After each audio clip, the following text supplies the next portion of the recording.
नमस्कार दोस्तों, the past time पर आपका स्वागत है। आज हम बात करेंगे तीसरी महाजनपद के बारे में, जो कि मगध वर्तमान राजगीर है। इंडिया का इतिहास साम्राज्यों, राज्यों और राजवंशों की एक रंगीन चादर की तरह है।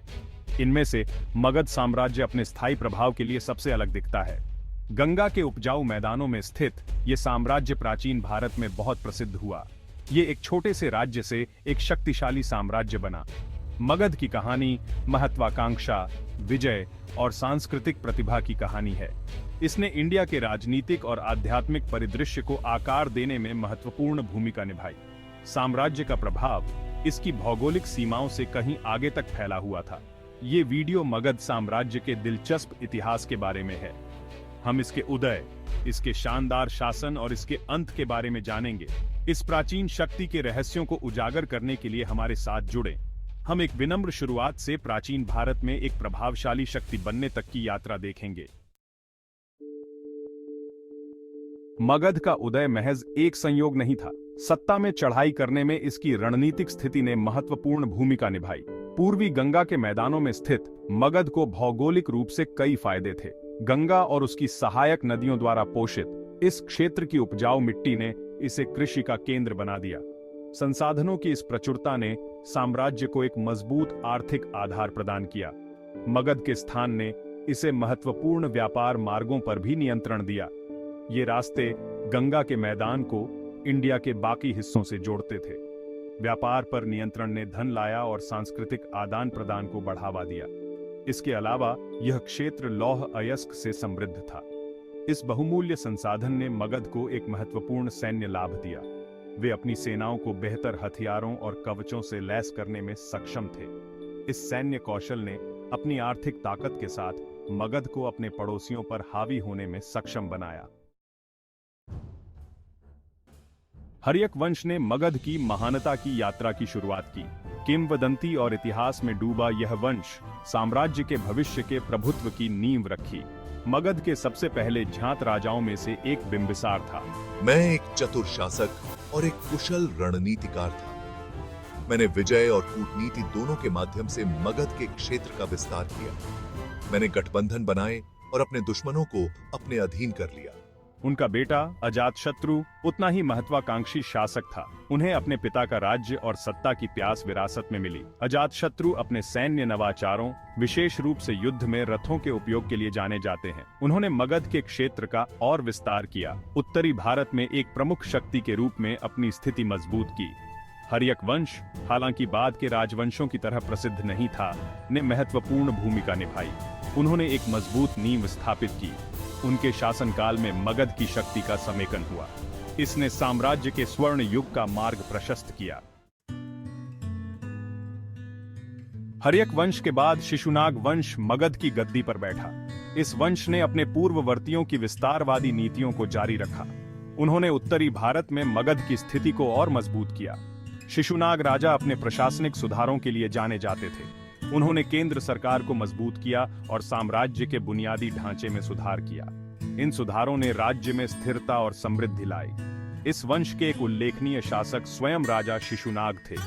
उन्हें मगध की राजधानी राजगृह से पाटलिपुत्र स्थानांतरित करने का श्रेय दिया जाता है। इस रणनीतिक कदम ने मगध को गंगा के मैदानों पर अधिक नियंत्रण दिया।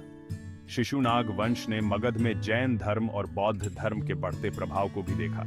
कहा जाता है कि इस वंश के अंतिम शासक राजा कालाशोक जैन धर्म के संरक्षक थे। उन्होंने वैशाली में द्वितीय बौद्ध संगीति की मेजबानी की। यह परिषद बौद्ध धर्म के इतिहास की एक महत्वपूर्ण घटना थी। नंद वंश, समृद्धि और नवाचार का दौर। महापद्म नंद द्वारा स्थापित नंद वंश ने मगध के इतिहास में एक महत्वपूर्ण मोड़ लाया। यह वंश अपने अपार धन, सैन्य शक्ति और प्रशासनिक क्षमता के लिए जाना जाता था। मैं, महापद्म नंद, एक क्रूर विजेता था। मैंने उत्तरी भारत में मौजूदा राजवंशों को उखाड़ फेंका। मेरे सैन्य कारनामों ने मुझे उग्रसेन की उपाधि दिलाई। नंद अपनी कुशल कर संग्रह प्रणाली के लिए जाने जाते थे। इस प्रणाली ने शाही खजाने को भर दिया। उन्होंने सड़कें, सिंचाई नहरें बनाई और एक बड़ी स्थायी सेना बनाए रखी। नंदकाल में व्यापार और वाणिज्य में भी उन्नति हुई।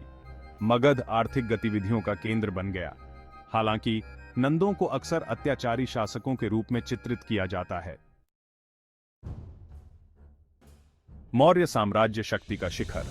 चंद्रगुप्त मौर्य द्वारा स्थापित मौर्य साम्राज्य मगध की शक्ति और गौरव के शिखर का प्रतिनिधित्व करता है। भारतीय उपमहाद्वीप के अधिकांश हिस्सों में फैला यह साम्राज्य प्राचीन भारत के सबसे बड़े और सबसे शक्तिशाली साम्राज्यों में से एक माना जाता है। चंद्रगुप्त मौर्य चाणक्य के मार्गदर्शन में नंद वंश को उखाड़ फेंका और मौर्य शासन की स्थापना की। वह एक दूरदर्शी नेता और एक कुशल सैन्य रणनीतिकार थे। उन्होंने अपने शासन के तहत अधिकांश भारतीय उपमहाद्वीप को एकीकृत किया। उनके बेटे बिंदुसार ने भारत के दक्षिणी क्षेत्रों को मौर्य नियंत्रण में लाते हुए साम्राज्य की सीमाओं का और विस्तार किया। बिंदुसार का शासनकाल शांति और समृद्धि का काल था। हालांकि यह अशोक चंद्रगुप्त के पोते थे, जिन्होंने वास्तव में मौर्य साम्राज्य को बदल दिया। उन्हें भारत के महानतम सम्राटों में से एक के रूप में याद किया जाता है। उनके शासनकाल ने सैन्य विजय से शांति, धार्मिकता और समाज कल्याण के शासन में एक महत्वपूर्ण बदलाव को चिह्नित किया। अशोक की विरासत, धर्म का शासन। अशोक का शासनकाल मगध के इतिहास में एक स्वर्णिम अध्याय है। कलिंग के खूनी युद्ध के बाद अशोक ने हिंसा को त्याग दिया और बौद्ध धर्म अपना लिया। इस परिवर्तन का उनके शासनकाल पर गहरा प्रभाव पड़ा। अशोक के शिलालेख धम्म के उनके दर्शन को दर्शाते हैं। इसने अहिंसा, सहिष्णुता और करुणा पर जोर दिया। उन्होंने अनुनय और उदाहरण के द्वारा धम्म का प्रचार किया। पतन और पतन, गौरव से विस्मरण तक। अशोक की मृत्यु के बाद मौर्य साम्राज्य का धीरे धीरे पतन हुआ। यह विशाल साम्राज्य, जिसने अधिकांश भारतीय उपमहाद्वीप को एकजुट किया था, छोटे छोटे राज्यों में बंट गया। साम्राज्य के पतन में कई कारकों ने योगदान दिया। एक कारण साम्राज्य की विशालता ही थी। इतने बड़े क्षेत्र को एक ही स्थान से नियंत्रित करना कठिन होता गया। अशोक के उत्तराधिकारियों में उनके प्रशासनिक कौशल और धम्म के प्रति उनकी प्रतिबद्धता का अभाव था। साम्राज्य को आंतरिक विद्रोहों और बाहरी खतरों का सामना करना पड़ा। अंतिम मौर्य शासक बृहद्रथ की हत्या उसके ही सेनापति पुष्यमित्र शुंग ने कर दी थी। मौर्य साम्राज्य का पतन भारतीय इतिहास में एक युग के अंत का प्रतीक था। हालांकि मगध की विरासत, विशेष रूप से मौर्य काल, आने वाली शताब्दियों तक भारतीय संस्कृति, राजनीति और धर्म को प्रभावित करती रही।